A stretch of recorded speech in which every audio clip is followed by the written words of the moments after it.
દક્ષિણ ગુજરાતમાં મેઘરાજાની mega batting યથાવત છે। ભારે વરસાદે નદીઓને ગાંડી તૂર બનાવી દીધી છે। રસ્તાઓ ધોવાઈ રહ્યા છે, ગામો બેટમાં ફેરવાઈ રહ્યા છે અને વહીવટી તંત્ર હાઈ એલર્ટ પર છે। ભરૂચથી લઈને સુરત, નવસારી, તાપી, ડાંગ અને નર્મદા સુધી વરસાદે કેવી સર્જી છે સ્થિતિ, જોઈએ આ ખાસ રિપોર્ટ।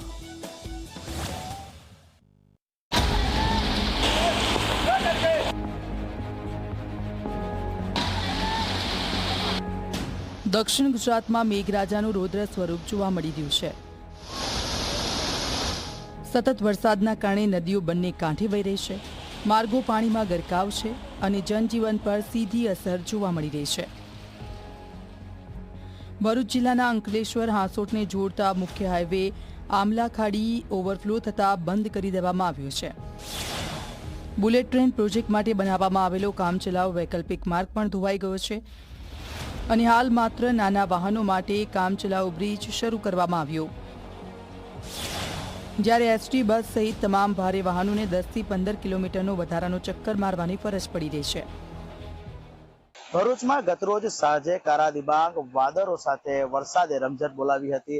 અંકલેશ્વરમાં 2.72 ઇંચ વરસાદ વરસ્યો હતો, જેને પગલે આમલાખાડી બે કાંઠે વહી હતી, જેના સ્વરૂપે અંકલેશ્વર હાંસોટને જોડતો મુખ્ય માર્ગ હાલ બંધ હાલતમાં છે। જે ગરનારું હતું તે હાલ તૂટી પડ્યું છે, કહી શકાય કે ધરાશાયી થયું છે, જેને પગલે મુખ્ય માર્ગ બંધ પડી ગયો હતો। આ ઘટનાને પગલે જે કડકિયા કોલેજ નજીકથી જૂનો માર્ગ પસાર થઈ રહ્યો છે તે હાલ તબક્કે નાના વાહનો માટે શરૂ કરી દેવામાં આવ્યો છે।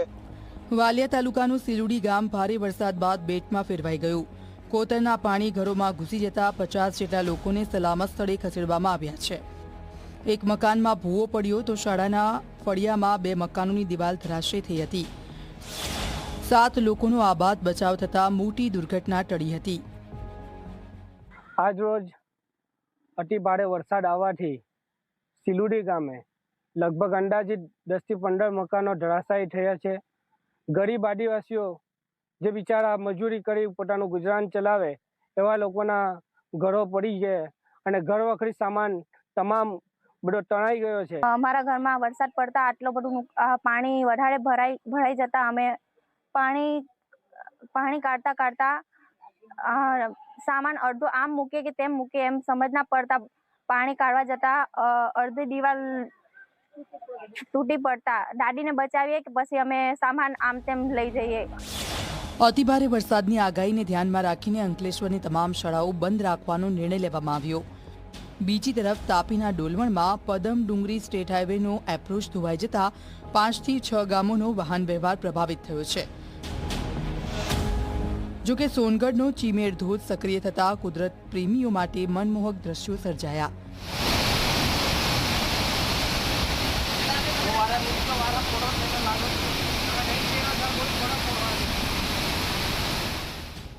સુરતમાં ઉપરવાસના વરસાદે કોઝવેને પણ પાણીમાં ગરકાવ કરી દીધો છે। રાંદેર અને કતારગામને જોડતો કોઝવે બંધ કરી દેવામાં આવતા વાહન ચાલકોને 7 થી 8 કિલોમીટરનો ચક્રાવો ફરજિયાત બન્યો છે। કીમ નદી વોર્નિંગ લેવલ પર પહોંચતા 15 થી વધુ ગામોમાં એલર્ટ જાહેર કરવામાં આવ્યો અને ઓલપાડમાં એનડીઆરએફની વિશેષ ટીમ સ્ટેન્ડ બાય રાખવામાં આવી છે।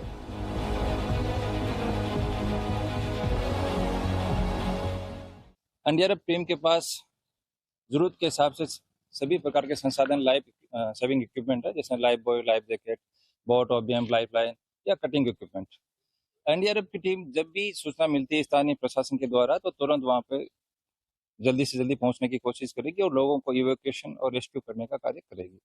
हमारे पास जो ट्रेंड रेस्क्यूअर है, जो डीप डाइवर भी है, महिला रेस्क्यूअर भी है, जो लाइफ सेविंग स्किल में ट्रेंड है, वो ज्यादा से ज्यादा लोगों को इवैक्यूएशन और रेस्क्यू करने का काम करेंगे। નવસારીમાં અંબિકા અને પૂર્ણા સહિતની તમામ નદીઓના જળસ્તર વધી ગયા છે।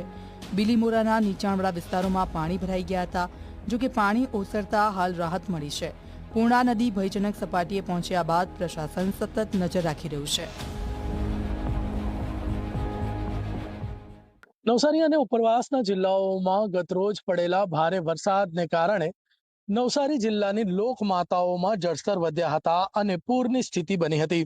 ખાસ કરીને વાત કરીએ તો ગણદેવી તાલુકામાં કાવેરી અને અંબિકા નદીમાં પૂરની સ્થિતિ બનતા બિલીમોરા શહેર અને આસપાસના ગામડાઓમાં પાણી ભરાવાની શરૂઆત થઈ હતી। ખાસ કરીને અંબિકા નદી જે છે એની 28 ફૂટની ભયજનક સપાટી વટાવીને 32 ફૂટે પહોંચતા બિલીમોરાના ધોબી તળાવ, વાડિયા શિપયાર્ડ, બંદર રોડ સહિતના વિસ્તારોમાં પાણી ભરાવાની શરૂઆત થઈ હતી, પરંતુ મોડી રાત્રે નદીનું જળસ્તર સ્થિર થતા અને સતત પાણી ઉતરતું રહેતા પૂરની સ્થિતિ જે હતી એ ટળી હતી।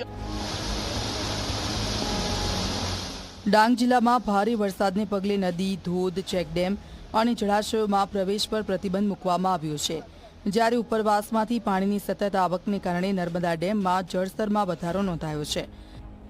હાલ ડેમમાં 65% પાણીનો જથ્થો સંગ્રહિત છે।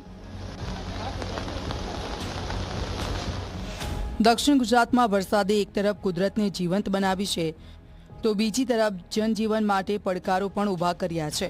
વહીવટીતંત્ર સંપૂર્ણ એલર્ટ પર છે અને લોકોને બિનજરૂરી મુસાફરી ટાળવા તેમજ સત્તાવાળાઓની સૂચનાઓનું પાલન કરવાની અપીલ કરવામાં આવી રહી છે। Bureau report, Zee media.